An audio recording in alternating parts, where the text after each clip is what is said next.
నిజంగా కూడా ఇవాళ పట్నం నరేందర్ రెడ్డిని కలిసిన తర్వాత చాలా గొప్పగా అనిపించింది మా అందరికి. నరేందర్ ఎంత ధైర్యంగా ఉన్నాడు, నా కోసం కాదన్నా మా రైతుల కోసం కొట్లాడాడని చెప్పినాడు.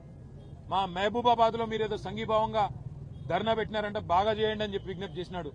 రాష్ట్రంలోని గిరిజనులందరికీ తెలిసేటట్టు మా గిరిజనుల పంచాయతీ, మా పేదవాళ్ల పంచాయతీ రాష్ట్రంలో ఏ ఒక్కరికి అన్యాయం జరగకుండా చూడండి అని చెప్పి మాకు ధైర్యాన్ని ఇచ్చి, మాకు ఉత్సాహాన్ని ఇచ్చి, నాకేం కాదు మీరు ధైర్యంగా ఉండండి అని చెప్పి మాకు కొత్త ధైర్యం చెప్పినాడు.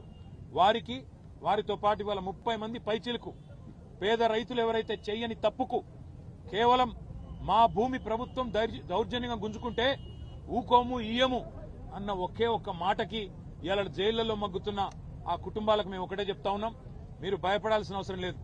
మీ వెనుక కేసీఆర్ ఉన్నాడు. తప్పకుండా న్యాయం ధర్మం గెలుస్తుంది. న్యాయస్థానంలో కొట్లాడదాం.